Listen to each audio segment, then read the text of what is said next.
ओम श्री गणेशाय नमः। जय श्रीमन नारायण, जय आदिशक्ति माता। दोस्तों, आपका दिन शुभ और मंगलमय हो।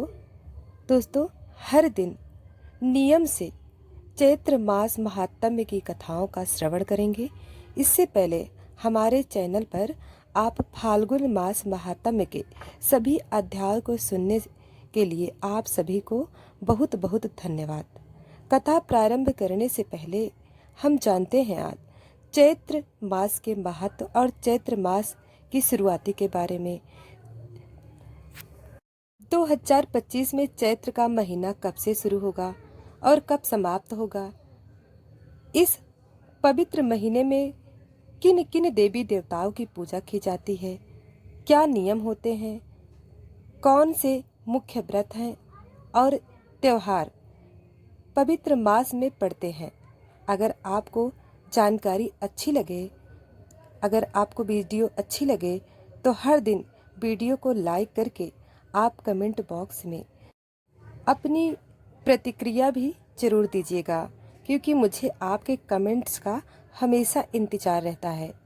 पूर्णिमा तिथि जिस नक्षत्र में होती है उसी नक्षत्र के आधार पर उस महीने का नाम निर्धारित होता है। और क्योंकि चैत्र महीने की पूर्णिमा चित्रा नक्षत्र में आती है तो इसलिए इस महीने पवित्र महीने का नाम चैत्र पड़ा। हिंदू कैलेंडर के अनुसार चैत्र का महीना हिंदू नववर्ष का पहला महीना होता है और इस महीने की शुरुआत चैत्र माह की कृष्ण पक्ष की प्रतिपदा तिथि से हो जाती है। हिंदू कैलेंडर के अनुसार इस बार चैत्र मास की कृष्ण पक्ष की प्रतिपदा तिथि 14 मार्च दिन शुक्रवार को दोपहर 12:02 से प्रारंभ होगी और प्रतिपदा तिथि समाप्त होगी 15 मार्च को शनिवार के दिन दोपहर 2:33 पर। चैत्र मास की समाप्ति 12 अप्रैल दिन शनिवार को चैत्र पूर्णिमा के दिन होगी। चैत्र पूर्णिमा को चैती पूम आदि नामों से भी जाना जाता है। विक्रम संवत की चैत्र शुक्ल की पहली तिथि से न केवल नवरात्रि में दुर्गा व्रत पूजन का आरंभ होता है, बल्कि भगवान श्री राम जी का राज्याभिषेक, युधिष्ठिर महाराज जी का राज्याभिषेक और सिख परंपरा के द्वितीय गुरु अंगद देव जी का जन्म भी इस दिन हुआ था। प्राचीन काल में दुनिया भर में मार्च को ही वर्ष का पहला महीना माना जाता है और आज भी वही नवीनीकरण और मंगल कार्य की शुरुआत मार्च के महीने में ही होती है। ज्योतिष विद्या में ग्रह, ऋतु, मास, तिथि और पक्ष आदि की गणना भी चैत्र प्रतिपदा से की जाती है। मार्च से ही सूर्य मास अनुसार मेष राशि की शुरुआत भी मानी गई है। पौराणिक मान्यताओं के अनुसार ब्रह्मा जी ने चैत्र शुक्ल प्रतिपदा से ही सृष्टि के ना भी आरंभ की थी और इसी दिन भगवान विष्णु के दशावतार में से पहला मत्स्य अवतार लेकर मनु की नौका को सुरक्षित स्थान पर पहुंचाया था। फिर प्रलय काल समाप्त होने पर मनु से ही नई सृष्टि की शुरुआत चैत्र महीने में भगवान सूर्य, भगवान श्री राम और माँ दुर्गा के साथ साथ भगवान कृष्ण और राधा रानी की पूजा का विधान है। और इस महीने में तृतीया को उमा, शिव और अग्निदेव का पूजन करना चाहिए। शुक्ल तृतीया को मत्स्य जयंती मनानी चाहिए क्योंकि यह मनवादी तिथि है। चतुर्थी को गणेश जी का पूजन करना चाहिए। पंचमी को लक्ष्मी पूजन और नागों के पूजन के लिए श्रेष्ठ माना गया है। षष्ठी तिथि में भगवान कार्तिकेय जी की पूजा, सप्तमी तिथि में सूर्य देवता की पूजा, अष्टमी को माँ दुर्गा का पूजन और इस दिन ब्रह्मपुत्र नदी में स्नान करने का भी बहुत महत्व है। नवमी को भद्रकाली की पूजा करनी चाहिए। दशमी को धर्म राज्य की पूजा, शुक्ल एकादशी कृष्ण भगवान को दलोत्सव अर्थात श्री कृष्ण पत्नी रुक्मिणी जी का पूजन, द्वादशी के दमन को उत्सव मनाया जाता है। त्रयोदशी को कामदेव की पूजा, चतुर्दशी को नरसिंह दौलो उत्सव, एक वीर भैरव और भगवान शिव की पूजा, अंत में पूर्णिमा तिथि को मनवादि हनुमान जयंती और बैसाख स्नान आरंभ किया जाता है।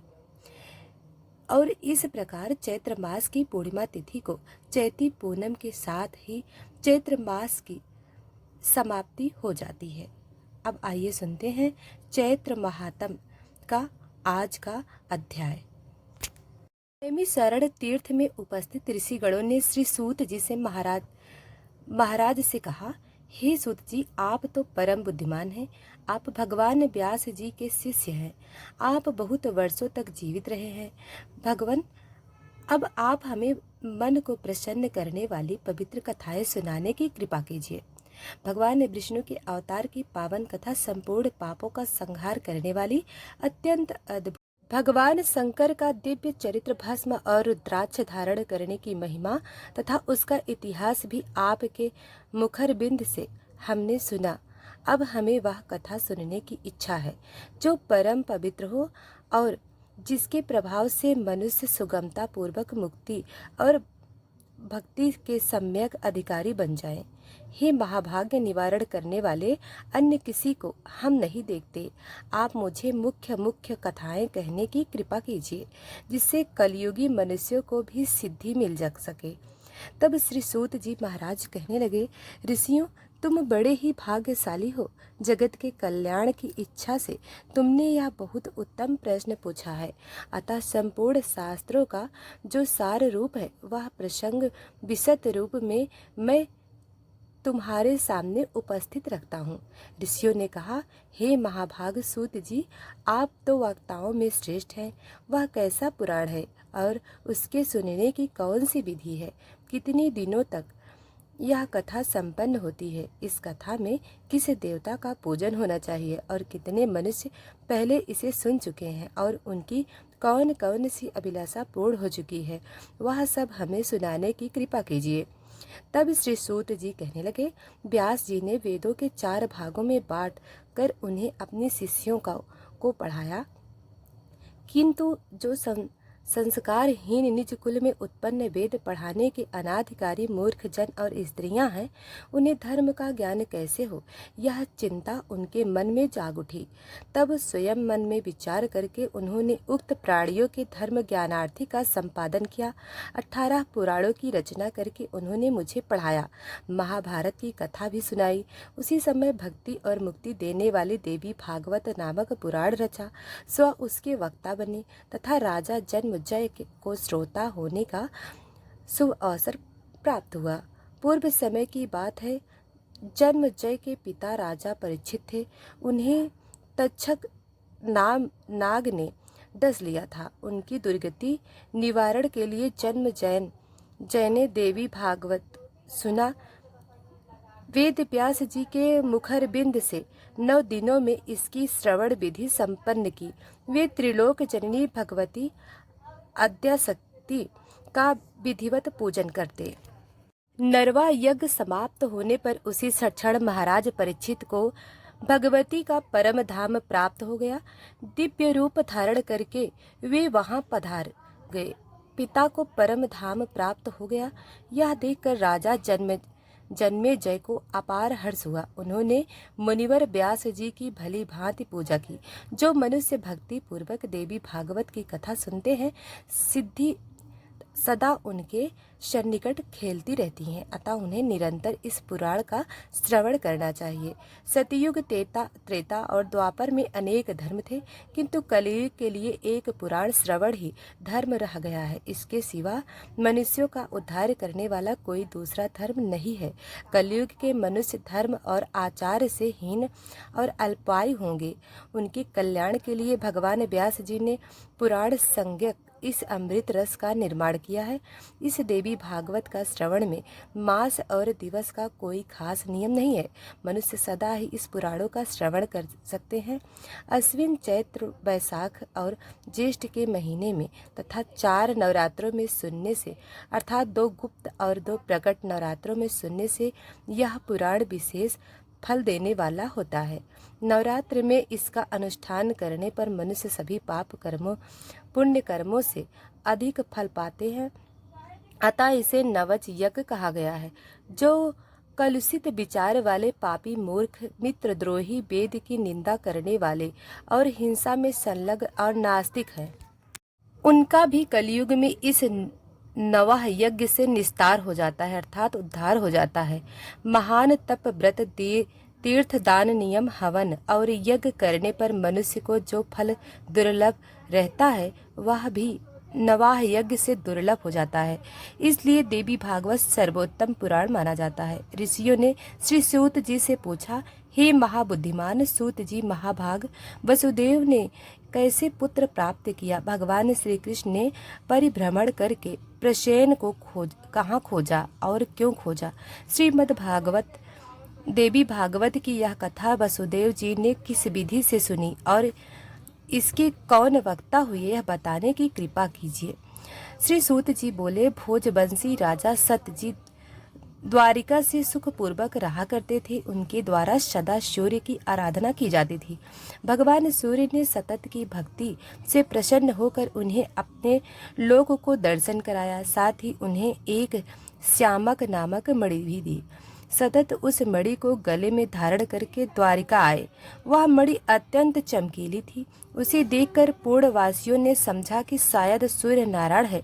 अतः सुधर्मा सभा में बैठे हुए भगवान श्री कृष्ण के पास जाकर वे उनसे कहने लगे, जगत प्रभु यह सूर्य नारायण आ रहे हैं। उनकी बात सुनकर भगवान श्री कृष्ण के मुख पर मुस्कान छा गई। वे बोले, अरे बालकों, यह सूर्य नहीं, यह तो सम्यतक मणि धारण कर सतजीत आ रहे हैं और मणि के कारण इनकी ज्योति फैल रही है। सूर्यदेव ने इन्हें यह मणि दे दी।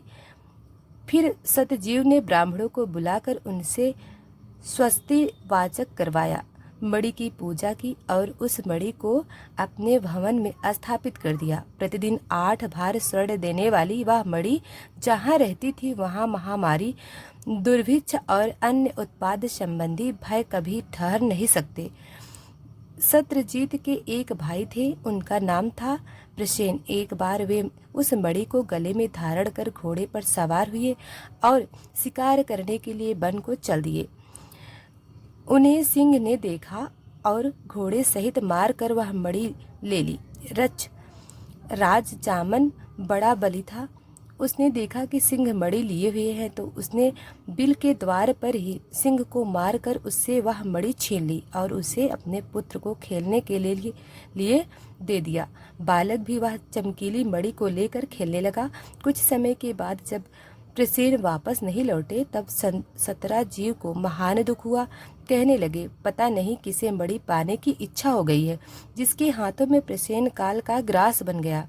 फिर तो जन समाज के मुख से द्वारिका में इस प्रकार कीर्द फैल गई कि हो न हो श्री कृष्ण ने ही प्रसन्न को मार डाला, क्योंकि मणि में उनकी आसक्ति हो गई थी। वह बात भगवान श्री कृष्ण के कानों में भी पड़ी। तब अपने ऊपर लगे हुए इस कलंक को दूर करने के लिए उन्होंने कुछ पूर्ववासियों को साथ लेकर यात्रा आरंभ कर दी।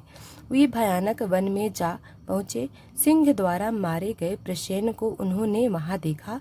रक्त से चिन्हित मार्ग को पकड़कर सिंह को खोजते हुए वे आगे बढ़े। एक बिल के द्वार पर मरा हुआ एक सिंह दिखाई दिया। तब कृपा परवश होकर वे पूर्ववासियों से कहने लगे, तुम लोग मेरे लौटने तक यहीं रहना। मणि लेने वाले का पता लगाने के लिए मैं इस बिल के अंदर जा रहा हूँ। बहुत अच्छा कहकर परवासी वहीं बिल के बाहर ही ठहर गए। श्री कृष्ण बिल के भीतर वहां गए जहां जामवंत का स्थान था। देखा ऋषि राज का बालक मणि हाथ में लिए हुए था। उन्होंने मणि छीनने का प्रयास किया। इतने में ही धाय ने भयंकर शब्दों की गर्जना आरंभ कर दिया।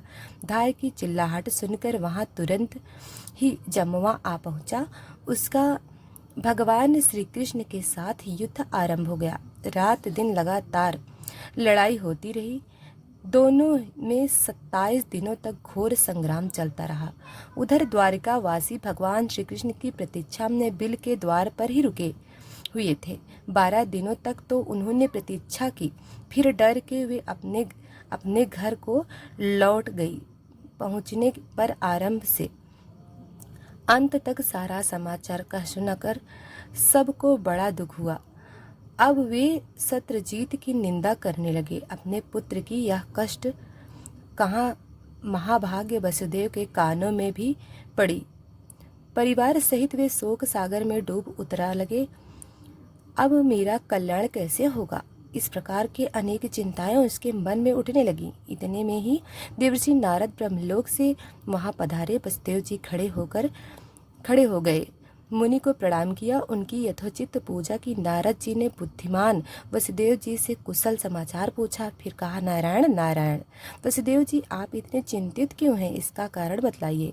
वसुदेव जी कहने लगे, मेरा प्रिय पुत्र श्री कृष्ण प्रसेन को खोजने के लिए पूर्ववासियों का साथ वन में गया हुआ था।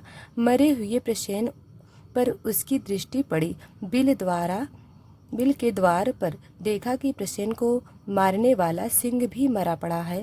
तब पूर्वास हो को द्वार पर ही ठहरा कर वह स्वयं अंदर घुस गया।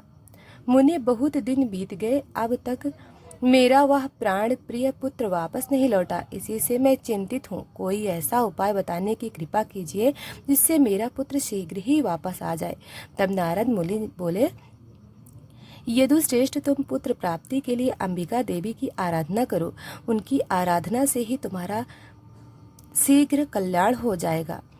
वसुदेव जी ने पूछा, हे देवर्षि, वे अंबिका देवी कौन है? उनका क्या महिमा है और कैसे उनकी पूजन होता है? वसुदेव भगवान, अंबिका देवी के ये सब संपूर्ण बताने की महात्म कृपा को कीजिए। विशद रूप नारद से बोले, कौन कह सकता है?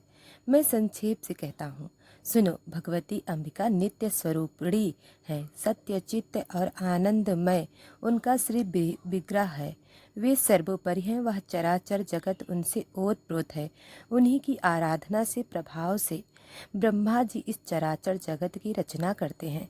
मधु और कैटम्ब से भयभीत होने पर पितामह ने देवी की स्तुति की और वे उस भय से मुक्ति हुए। उन्हीं की कृपा से भगवान विष्णु इस जगत का संरक्षण करते हैं। भगवान रुद्र पर उनकी कृपा दृष्टि पड़ी तभी संसार में सफल हो सके। वे ही संसार बंधन में हेतु हैं। मुक्त कर देना भी उनका कार्य है। वे देवी परम विद्या स्वरूपिणी हैं। संपूर्ण शक्तिशाली हो पर भी उनका ही शासन रहता है। तुम नवरात्रि विधि से उन भगवती जगदम्बिका का पूजन करके 9 दिनों में श्रीमद् देवी भागवत पुराण सुनो। उस पुराण के श्रवण करने से शीघ्र तुम्हारा पुत्र लौट आएगा। इस पुराण के पढ़ने और सुनने वाले से भक्ति मुक्ति दूर नहीं रहती। तब मुनिवर नारद जी को कहने पर वसुदेव जी ने उनके चरणों में मस्तक झुकाया और अपार प्रसन्नता प्रकट करते हुए कहने लगे, भगवान, आपके कहने पर भगवती जगदम्बिका की कृपा प्रसाद से सिद्धि होने वाला अपना पूर्ण प्रसंग मुझे याद आ रहा है। उसे मैं कहता हूँ, सुनिए। पहली की बात है, आकाशवाणी से यह जानकर कि देवी के 8वें गर्भ से किस का निधन होगा, पापी कंस ने भय के कारण मुझे सभा में ही घेर लिया। अपनी पत्नी देवकी के साथ मुझे कारागार में जाना पड़ा। जैसे ही अपनी संतान होती, दुरात्मा कंस उन्हें मार डालता। कंस के हाथों मेरे 6 संतानों की मृत्यु हो जाने पर देवकी के अंतःकरण में शोक का सागर उमड़ पड़ा। अब वह कल्याणी रात दिन चिंता करने लगी। तब मैंने मुनिवर गर्ग जी को बुलाकर उनके चरणों में मस्तक झुकाया, पूजा की अनुनय विनय का किया और पुत्र की इच्छा प्रकट करते हुए देवकी की कष्ट कथा उन्हें कह सुनाई। मैंने कहा, भगवान, आप तो करुणा के सागर हैं। यादवों ने आपसे दीक्षा मनु, आप शीघ्र दीर्घ जीवी पुत्र प्राप्त होने का साधन बतला की कृपा करें।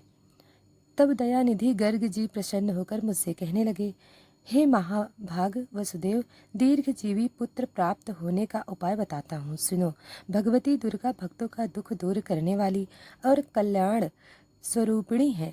तुम उन्हीं की आराधना करो। उनकी कृपा से तुम्हारा तुरंत कल्याण हो जाएगा, क्योंकि उनकी उपासना से अखिल जनों के समस्त मनोरथ भी पूर्ण हो जाते हैं। भगवती दुर्गा में भक्ति रखने वाला मनुष्य को जगत में कुछ भी वस्तु दुर्लभ नहीं। मुनि के ऐसा कहने पर हम पति पत्नी दोनों के हृदय में अपार हर्ष छा गया। मैंने अत्यंत भक्ति पूर्वक उनको प्रणाम किया और हाथ जोड़कर कहा, भगवान, आप तो परम दयालु हैं। अगर आपकी मुझ पर कृपा हो तो मथुरापुरी में रहकर ही आप मेरे लिए भगवती जगदम्बिका की आराधना आरंभ कर दीजिए। महामते, मैं कंस के यहाँ बंदी बना हुआ हूँ। इस समय मुझसे कुछ भी होने की भावना नहीं दिखती, इसलिए आप ही इस दुखी रूपी दस्तक सागर से उद्धार करने की कृपा कीजिए। इस प्रकार मेरे कहने पर मुनिवर गर्ग प्रसन्न होकर बोले, वसुदेव, तुम मेरे अति प्रेम पात्र हो, इसलिए तुम्हारे कल्याण के लिए मैं अवश्य ही यहाँ प्रयास करूँगा। फिर तो मेरे प्रेम पूर्वक प्रार्थना करने पर मुनिवर गर्ग जी भगवती जगदम्बिका की आराधना करने लगे के लिए कुछ ब्राह्मणों को साथ लेकर विंध्य पर्वत पर चले गए। वहां पहुंचकर भक्तों के मनोरथ करने वाली जगन माता के जप और पाठ में संलग्न होकर उनकी आराधना करने लगे। अनुष्ठान समाप्त होने पर आकाशवाणी हुई कि मुनि, मैं प्रसन्न हूँ, तुम्हारा कार्य अवश्य सिद्ध होगा। पृथ्वी का भार दूर करने के लिए मैंने श्री विष्णु को आदेश दिया है कि वे वसुदेव के यहाँ देवकी के गर्भ से अपना अंश अवतार ग्रहण करेंगे। उनके प्रकट होते ही वसुदेव जी कंस के डर से उन्हें लेकर गोकुल में नंद जी के घर पहुंचा देंगे। साथ ही यशोदा जी की कन्या को ले जाकर अपने यहाँ आए हुए कंस को दे देंगे और फिर कंस उस कन्या को जमीन पर दे मारेगा। इतने में ही वह कन्या कंस के हाथ से छूट जाएगी, उसका अत्यंत मनोहर रूप हो जाएगा। मेरा अंश रूप विग्रह धारण करके वह बिंदगिरी पर जाकर जगत के कल्याण में संलग्न हो जाएगी। इस प्रकार आकाशवाणी सुनकर मुनिवर गर्ग जी ने जगदम्बिका को प्रणाम किया। अत्यंत प्रसन्न होकर वे मथुरापुरी में आए। मैंने उनके मुख से देवी का वरदान सुना। सुनते ही हम पति पत्नी दोनों ही बड़े प्रसन्नता हुई। मेरे हृदय में तो आनंद का समुद्र उमड़ पड़ा। तभी से भगवती जगदम्बिका का उत्तम महत्व मैं जानता था। देवर्षि, आज भी आपके मुखर बिंद से वही महात्म मैं सुन रहा हूँ। अतः हे प्रभु, आप ही मुझे श्रीमद् भगवत देवी भगवत सुनाने की कृपा कीजिए। देवर्षि, आप तो दया के सागर हैं। मेरे सौभाग्य से ही आपका धारणा हुआ है। वसुदेव जी की बातें सुनकर नारद जी प्रसन्न हुए। शुभ दिन और शुभ नक्षत्र में उन्होंने कथा आरंभ कर दी। कथा की निर्विघ्न समाप्ति के लिए अनेक ब्राह्मण निर्माण जप करने लगे। कुछ ब्राह्मणों ने मार्कंडेय पुराण उक्त दुर्गा सप्तशती का पाठ आरंभ कर दिया। नारद जी ने प्रथम स्कंद से कथा आरंभ की। वसुदेव जी भक्ति पूर्वक सुनते रहे। 9 दिन कथा प्रसंग समाप्त हुआ। महाभाग वसुदेव जी ने प्रसन्न होकर पुस्तक और कथावाचक की यथोचित पूजा की। उस समय भगवान श्री कृष्ण का जामवादी दिल में युद्ध चल रहा था। फिर भगवान श्री कृष्ण के मुख प्रहार से जामवाल घायल हो गया। उसकी देह रक्त से सन हो गई। फिर जब चेत हुआ तब उसने भगवान श्री कृष्ण के चरणों में मस्तक झुकाया और अपार श्रद्धा प्रकट करता हुआ वह उनसे अपराध क्षमा करने लगा। उसने कहा, भगवान, मैं आपको जान गया। आप ही राघवेंद्र भगवान श्री राम हैं। आपके क्रोध से समुद्र शुभ्र उठा था। लंका चौपट हो गई थी और सब परिवार रावण काल का ग्रास बन गया था। भगवान, वही आप अब श्री कृष्ण के रूप में यहाँ पधारे हैं। मेरे अपराध को क्षमा कीजिए। प्रभु, मैं तो हर तरह से आपका सेवक हूँ। उचित आज्ञा देने की कृपा करें। जामवाल की बात सुनकर जगत प्रभु भगवान श्री कृष्ण ने कहा, हे ऋक्षा, हम इस मणि को लेने के लिए ही यहाँ बिल में आए हैं। फिर तो ऋक्षा चावान ने प्रीति पूर्वक भगवान श्री कृष्ण की पूजा की। अपनी अन्य कन्या जामवंती का उनके साथ विवाह कर दिया और मणि भी सौंप दी। तब श्री कृष्ण ने जामवंती को पत्नी रूप में स्वीकार करके मणि गले में धारण कर ली और जामवाल से विदा लेकर वे द्वारिका के लिए प्रस्थान कर गए। उसी दिन से देवी भागवत की कथा समाप्त हुई। उदार बुद्धि वसुदेव जी ने ब्राह्मण को भोजन कराकर उन्हें दक्षिणा से प्रसन्न किया। ब्राह्मण आशीर्वाद दे ही रहे थे कि उसी समय भगवान श्री कृष्ण मणि धारण की वे अपनी पत्नी के साथ वहां आ पहुँचे। पत्नी सहित श्री कृष्ण चंद्र को पधारे हुए वहां देखकर वसुदेव प्रवृत्ति जितने भी लोग थे उन सब के नेत्र आनंद के कारण छल छाए में मानो हर्ष की बाढ़ सी आ गई हो। सभी प्रसन्न हो गए। फिर देवर्षि नारद भगवान श्री कृष्ण के आगमन से हर्षित होकर श्री कृष्ण और वसुदेव जी की आज्ञा लेकर ब्रह्मलोक को चल दिए। भगवान श्री हरि का जो यह चरित्र है उसके प्रभाव से अपयश शांत हो जाता है। शुद्ध चित्त होकर निर्मल भक्ति के साथ जो इसे पढ़ता है अथवा सुनता है वह पूर्ण सुखी हो जाता है। जगत में उसकी कोई भी इच्छा अधूरी नहीं रह जाती और अंत में वह भवबंधन से मुक्त हो जाता है। तो दोस्तों, आज की कथा अब यहीं पर समाप्त करती हूँ। दोस्तों, कल मैं दूसरा अध्याय सुनाऊंगी। अभी तक वीडियो को लाइक सब्सक्राइब नहीं किया है तो अभी कर लें। धन्यवाद।